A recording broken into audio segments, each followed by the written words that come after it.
It is a story everyone knows. After a rude refusal by a local innkeeper, Mary and Joseph bedded down in a barn in Bethlehem. The next day, Mary gave birth to a son, the Son of God. Those are the biblical origins of Christmas. But centuries before Jesus walked the earth, early Europeans were celebrating light and birth in the darkest days of winter. In the Norse country, this winter celebration was known as Yule.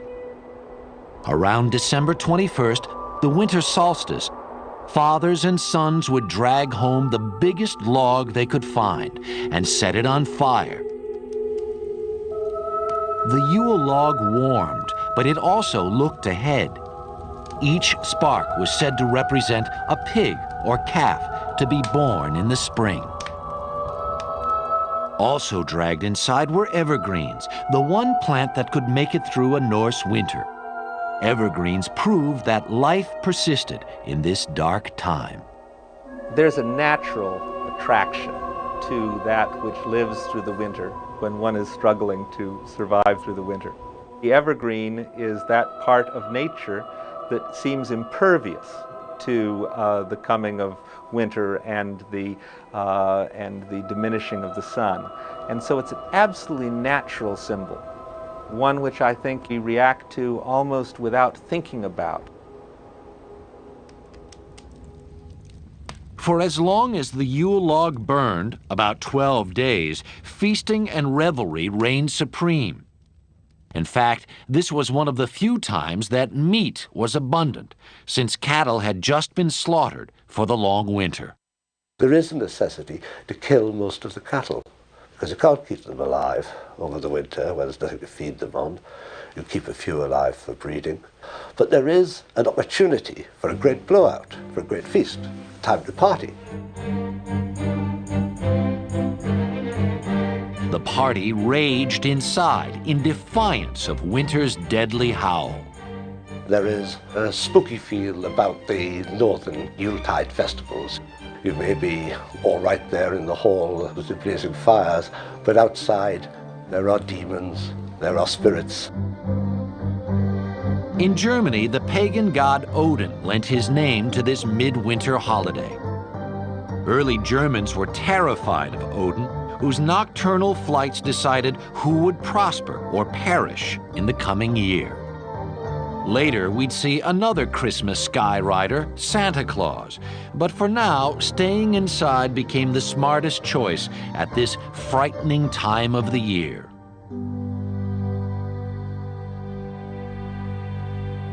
A 1,000 miles away in Rome, winter was less harrowing, but the December festivals were just as elaborate. 1 week before the winter solstice, Romans began celebrating Saturnalia, a month-long orgy of food and drink. Named for the god Saturn, which meant plenty, Rome's established order was turned on its head during this wild, delirious time.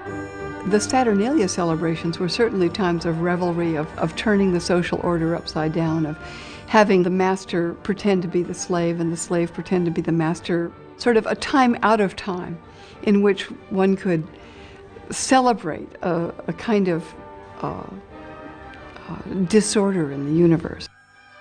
One of the holiday's important feasts was Juvenalia, which celebrated the children of Rome. Although these early festivals are not necessarily about children particularly, but they are about fertility, children did have their particular place. The indulgence of children, of course, is very much a part of our modern Christmas, but it did have its place even in these ribald, drunken festivals that the Romans had. Among the upper classes in Rome, solstice celebrations were significantly more sober. Many influential Romans worshipped Mithra, the god of the unconquerable sun. To this small but powerful sect, the birthday of Mithra was the holiest day of the year. December 25th was the winter solstice in that part of the world. And it was also understood to be the birthday of the sun god, Mithra. And Mithra was said to be born from a rock. Shepherds came to worship him as he was an infant god born out in that pastoral place in the fields. And many of those stories, of course, have come into Christian tradition. While Romans were worshiping the sun god, a new religion was taking hold throughout the empire. At first, Christians didn't celebrate the birth of Christ. His resurrection was the essential fact of the new religion. By the 4th century, however, the question of the holy birth became impossible to ignore. There were questions within the church about how to even imagine Jesus. Some people believed that Jesus was purely a spiritual emanation of God, and others believed that Jesus must have actually appeared on earth. And so the decision to celebrate Jesus' birth meant that Jesus was actually a human or a human form. For Christians, the fact of his birth was settled, but the date remained a mystery. The Bible doesn't mention exactly when Christ was born, but certain facts suggest it probably was not in December. So if you're going to sort through the runes of the scriptures, Jesus was probably born in the spring. If the shepherds are out in the fields watching their flock by night, we're not talking about one of the cold spells at the heart of winter.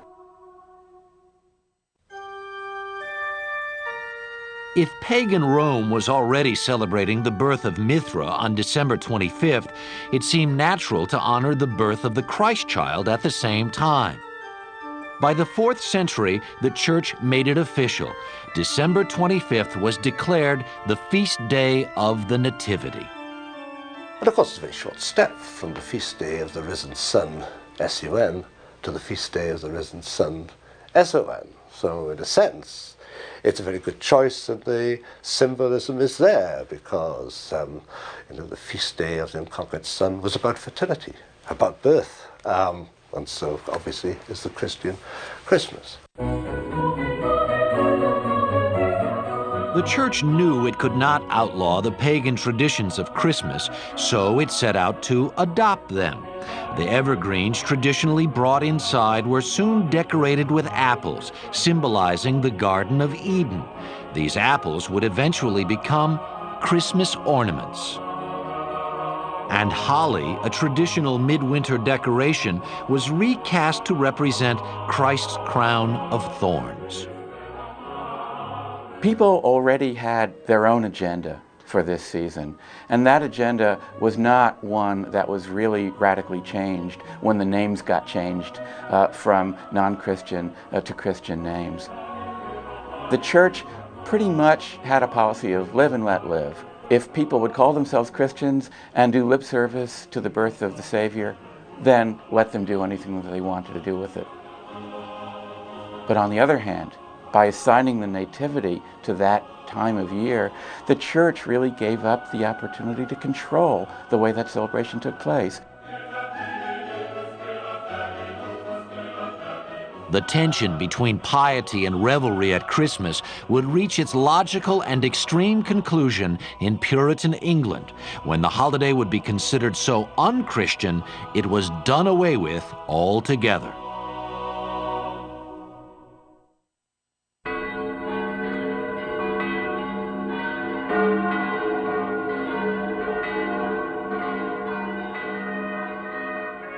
By the Middle Ages, Christianity had largely replaced the old pagan religions of Europe. On December 25th, the faithful were called to Gothic cathedrals like Notre Dame and Salisbury Cathedral in England for Christ's Mass, soon to be called Christmas. But out in the streets, the holiday was still more raucous than religious. If you went to England around Christmas time, any time before, say, 1800, you'd probably feel pretty ill at ease. You wouldn't think it was Christmas at all. What would you think it was? Maybe Mardi Gras, maybe New Year's Eve, maybe Halloween? Because Christmas in old-time England was really a carnival.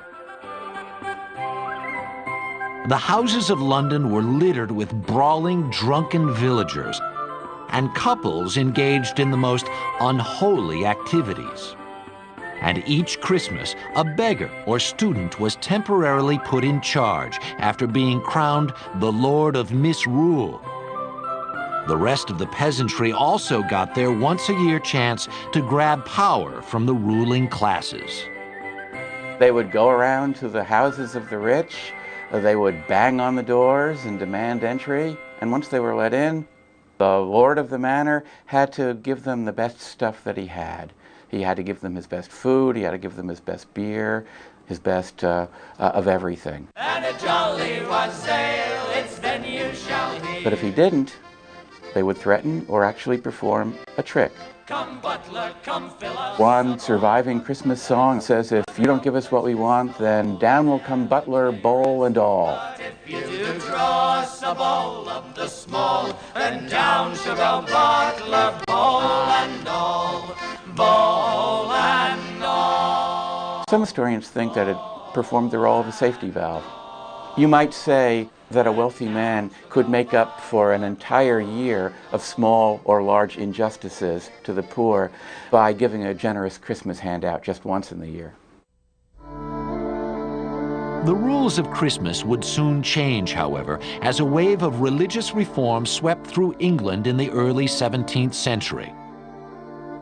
Led by Oliver Cromwell, the Puritans overthrew the king's forces in 1645 and vowed to rid England of all that was decadent. High on their list was English Christmas, and in 1652 they outlawed it altogether. Shops were ordered to stay open, churches were forced to stay closed. The Puritans were always, I think, deeply attracted to those things that they were most opposed to. They had a fear that they might have too good of a time. I don't mean to trivialize them, but there was a deep fear that if these things were legalized, they themselves might enjoy them and their souls would be lost. The Puritans may have said good riddance to Christmas, but the people never really stopped celebrating it. The holiday merely went underground. If Christmas pie was illegal, it began to be known as mince pie instead, which was just as delicious. The deeper need for Christmas in the human heart, the need for celebration at a time of darkness, those needs made the battle against Christmas, gave it a few temporary wins, but it couldn't possibly secure a final victory. In 1656, the men of Kent and Canterbury passed a resolution saying that if they could not have their Christmas day, they would have the king back on his throne. They soon got their wish. The monarchy was restored with Charles II, and Christmas was restored with him. It seemed the English could live without a king, but not without Christmas. It has been argued that one reason for the restoration of the monarchy is because by restoring the monarchy, you also restored Christmas, or restored the proper English Christmas with its rituals, its traditions, and its carousing. Christmas is brought back, if you like, by popular acclaim.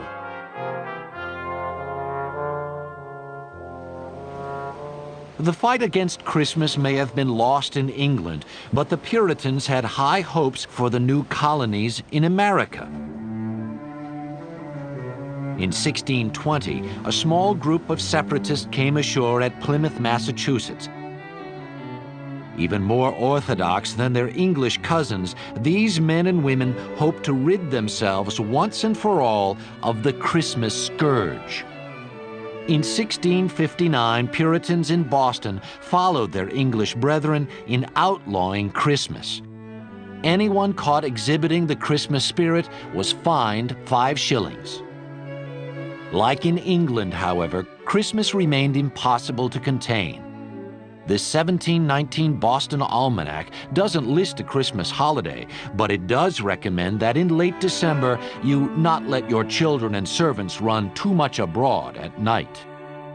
From almost the beginning in Massachusetts, there's evidence that some people practiced Christmas, and that when they did so, it was in fact an opportunity to get drunk. And one of the most interesting little sidelights on this is the finding of historical demographers that there was actually a bulge in conceptions, the conception of children, that took place during Christmas. Not all the colonies had such trouble with Christmas.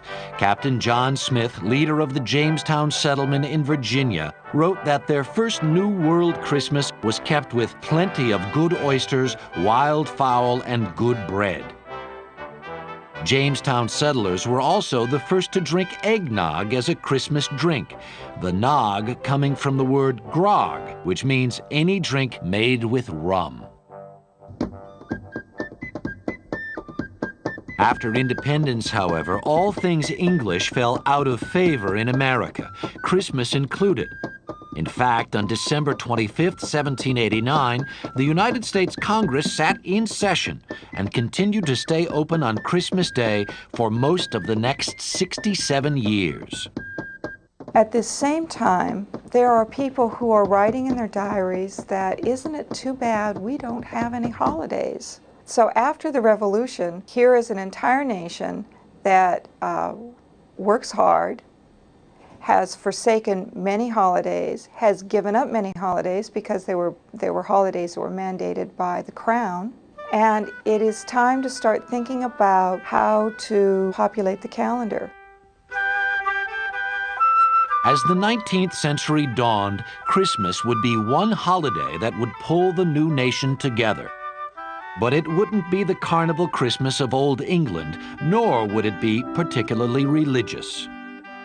America would invent its very own Christmas, and in the process, reinvent it for the whole world.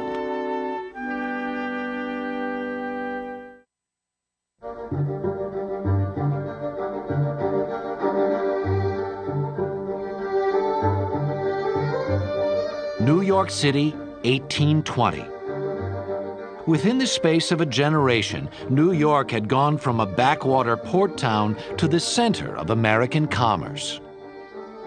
Great wealth came to a few during these years, and moderate livings to the burgeoning middle class.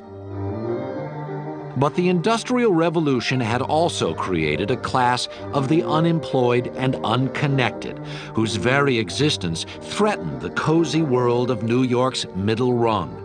This was never more clear than at Christmas time. Class conflict was emerging with the earliest stages of industrial capitalism. And so what had previously just had an edge of menace, a little bit of trick, but much more goodwill, much more treat, now changed, and the menace became increasingly obvious and increasingly serious. So that by the 1820s, the Christmas season in cities like New York was really a time of gang rioting, a really very, very nasty scene. So nasty, in fact, that in the year 1828, the New York City Council for the first time instituted a professional police force for the city as a direct result of a particularly savage Christmas season riot the year before. New York's upper class was worried. So worried that a few of them set out to change the way the holiday was celebrated. Washington Irving was America's best-selling novelist, and in 1819 he used his expertise to write Bracebridge Hall, an enormously popular series of stories about Christmas at an imaginary English manor house. Here, the classes mingled effortlessly as squires welcomed friendly and grateful peasants into their homes. And in 1843, England's most popular writer, Charles Dickens, Illustrated News published this engraving of the royal family standing by the first Christmas tree most English had ever seen. In just a few years, a decorated fir could be found in nearly every English home at Christmas. Within a few years, if you look at Victorian diaries or letters, people are saying, we had a Christmas tree as is customary, or we had a Christmas tree as we have always had. And of course, they hadn't always had one at all. It is a custom which had started in the 1840s, and by the late 1850s, people believed that the Christmas tree was part of the English Christmas. Americans embraced the Christmas tree just as quickly as the English had. In fact, its connection to the Old World was one of its strongest selling points. For a lot of Americans, these are going to be new holiday traditions, not something their parents observed, especially in the case of the more austere Protestants. So they're looking for a reason for what they're doing. And one of the most convenient reasons they can have is they can say, well, this is the way it's done in Germany, or this is the way it's done in England. All of a sudden, Christmas traditions were popping up everywhere. In 1828, Joel R. Poinsett, America's minister to Mexico, brought back a green and red plant that seemed perfect for the new holiday. And in 1843, the English firm of J.C. Horsley printed the first Christmas card. A newly efficient postal service in England and America helped make Christmas cards an overnight sensation. It seemed as though every vestige of the old Bacchanalian Christmas was gone, but even the Victorians couldn't clean up Christmas completely. Victorians were particularly keen on mistletoe because, of course, you could actually kiss a lady, or a lady could kiss a man, that normally, in the normal course of events, she would not be allowed to kiss. So in a society which was fairly strict, one vestige of that licentious Christmas from earlier times is the sprig of mistletoe. No Victorian Christmas gathering was without it.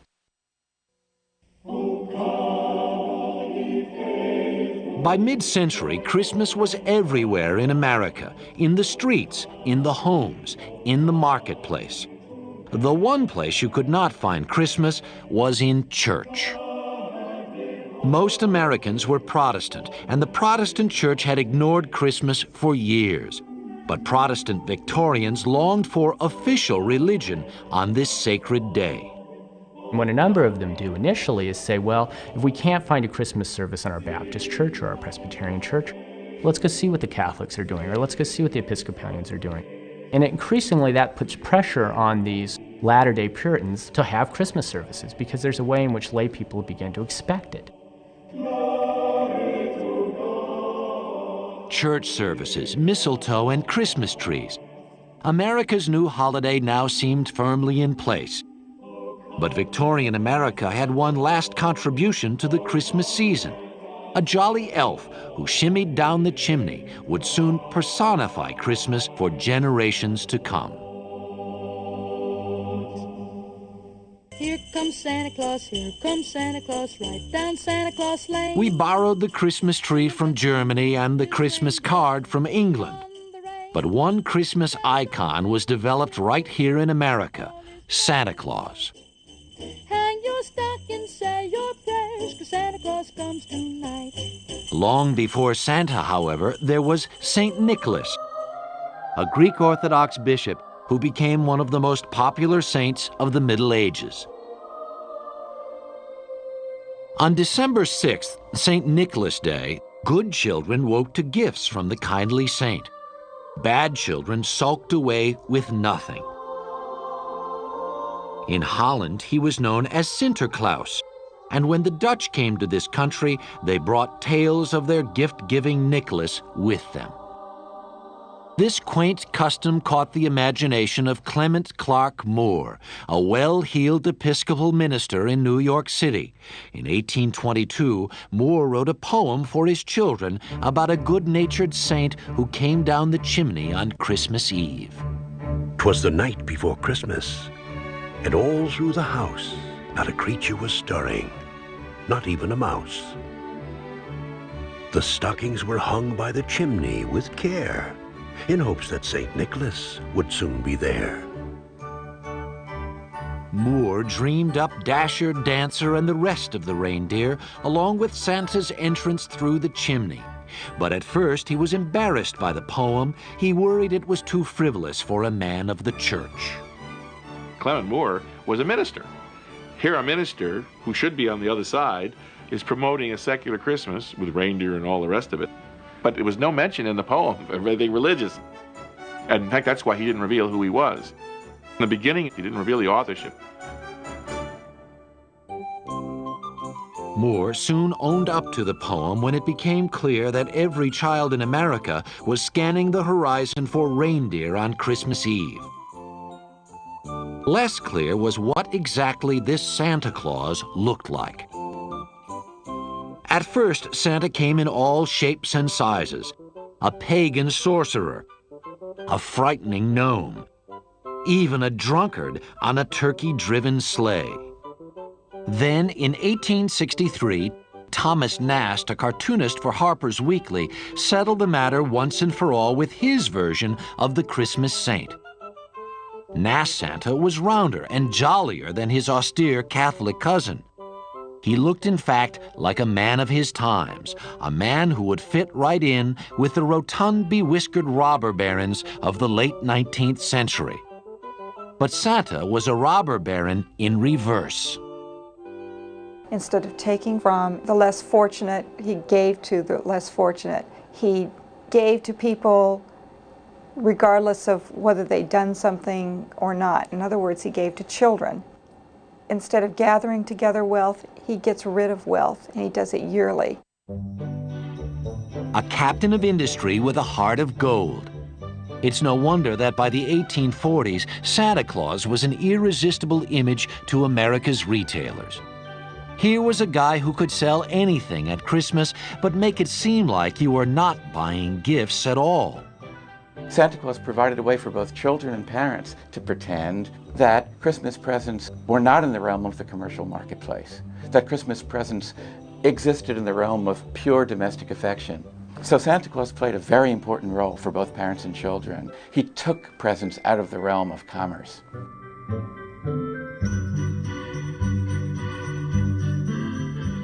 If the image of Santa could sell merchandise, retailers soon figured that a real-life Santa would boost sales even further.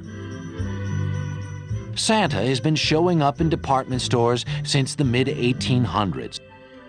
And since then, nothing has loomed larger to a child at Christmas than this annual pilgrimage. If you want to talk to Santa Claus, where do you go? You go to the shopping mall. Now, this is strange for a saint to be living pretty much full-time in a department store. It doesn't bother Americans because we are, after all, a capitalistic society. It makes perfect sense for us to have our national saint in a department store. That's commercial sense for us, dollars and cents. Author and humorist Gene Shepard immortalized this rite of passage in A Christmas Story, an autobiographical account of one boy's Christmas. You know, I'd been thinking for weeks what I wanted for Christmas.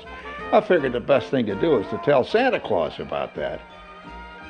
And I looked up at that Santa Claus, and he had these big, watery blue eyes and a huge beard and all, and he's looking at me right in the eye. And he was so impressive that my mind went blank. Ho, ho, ho, ho! Then what's your name, little boy? It's like if all of a sudden you're sitting on the president's lap, and he says, "What would you like me to pass in legislation, Sonny?" I mean, your mind's going to go blank. You can't remember any of this stuff. And so at that point, Santa Claus looked at me and he says, "All right, how about a football, kid?" How about a nice football? A football? I wanted a BB gun. So he pushed me off his lap, and this elf grabbed me and threw me down a slide that went down into the snow. And I laid there for a minute, and I knew that I was not a fit person to talk to the great. Santa Claus was obviously a star. A celebrity of this magnitude obviously needed a sidekick. In 1939, Robert May, a copywriter at the Montgomery Ward department store, dashed off a promotional children's book to lure Christmas shoppers into the store. May's story told of an ostracized reindeer with a big red nose. Poor Rudolph. Where most reindeers' noses are brownish and tiny, Rudolph's was red, very large and quite shiny. This physical, shall I say, disability turns out to be an asset because it's a foggy Christmas Eve. This fog will be hard to get through. And this light on the nose enables poor old stumbling Santa Claus to get through. And how the reindeer loved him as they shouted out with glee. Rudolph the red-nosed reindeer, you'll go down in history. So you have this handicapped sort of child figure helping the benighted parental figure make Christmas possible. Rudolph brought Christmas full circle. It was now the children who really made Christmas possible. Only they understood the meaning of this enchanted day. From Washington Irving to Montgomery Ward, a battle for Christmas had been fought and won by kids.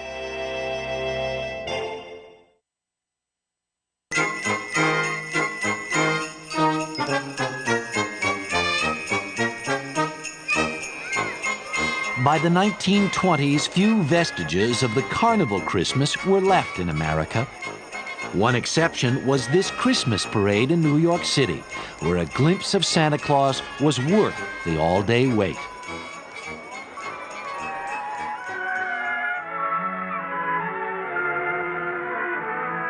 But by the 1950s, Christmas was strictly a family affair, with eggnog by the fire, Bing on the hi-fi, and a load of presents under the tree. Chestnuts roasting on an open fire, Jack Frost nipping at your nose, tiny tots with their eyes all aglow will find it hard to sleep tonight.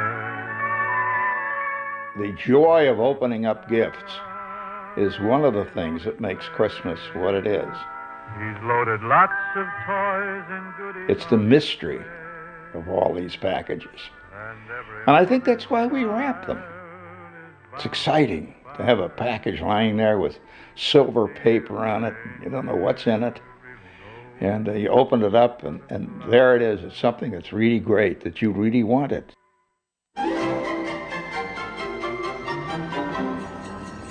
But to give presents, you have to shop for them.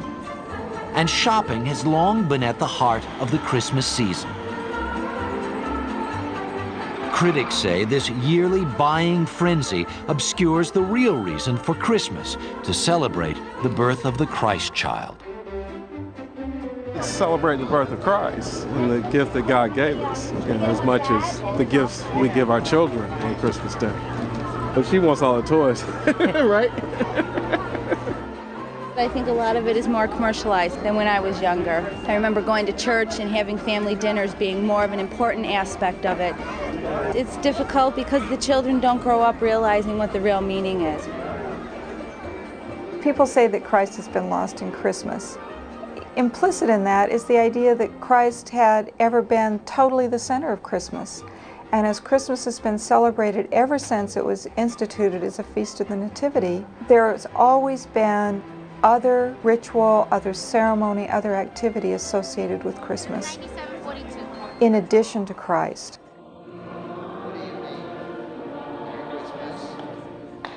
At the All Souls Church in New York City, Christmas Eve services give the secular side of the holiday some stiff competition. At All Souls, we sing carols. We bring in choir and orchestra who do great music from the Christmas tradition. Certainly today, most churches revel in the celebrations as completely as do the corporate malls. That's not a bad thing. It actually goes back to the sources of this kind of holiday, where we recognize that people have deep needs at this time of year to connect with that which is very important, but also to celebrate.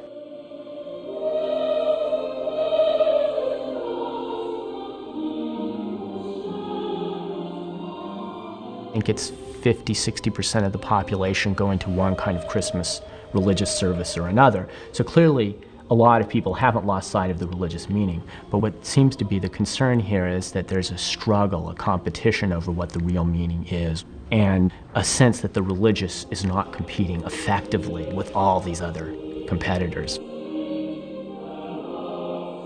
But perhaps Christmas in America is more a combination of the sacred and the secular, and less a competition between the two. I think that if people had Christmas with just Christ in it, it would not be a holiday that would come out into the streets the way that it does, because the trees, the carols, the shopping, all of that becomes the cultural material that holds the religion in place.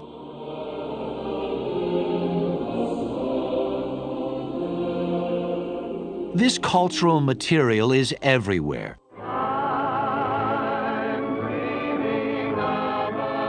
Certain songs and movies have become as much a part of Christmas as the tree.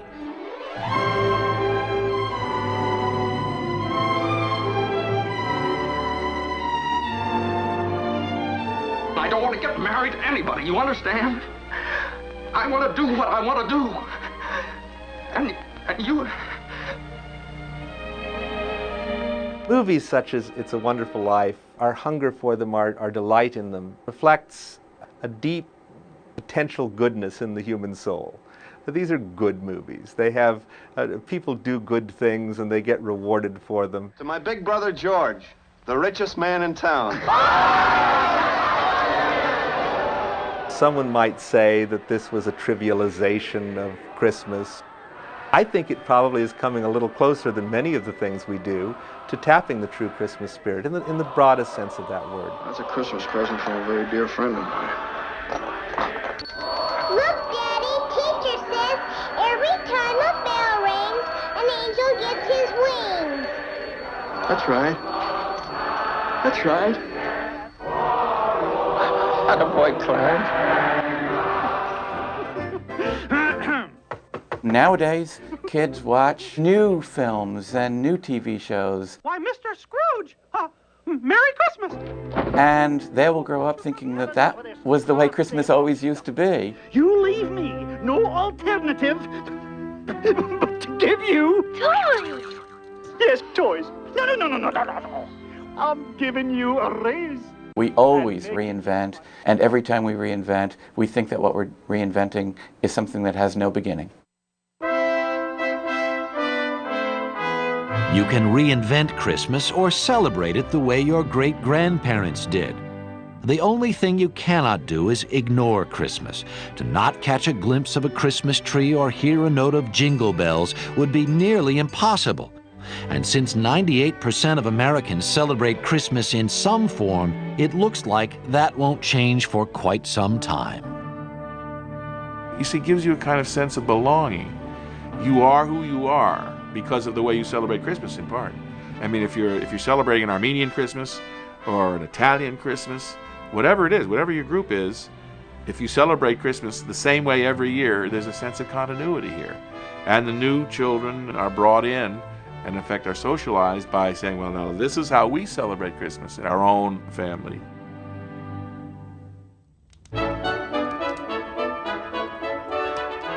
Something touches American somewhere down deep in his belly button about Christmas. He can't really explain what it is about Christmas that he enjoys so much. He just knows that when all those red and green lights go up, you know, on the street, and you see Santa Clauses walking around with their bells, there's something happens to you. You enjoy it. Now, you can be cynical all you want, but you still enjoy it.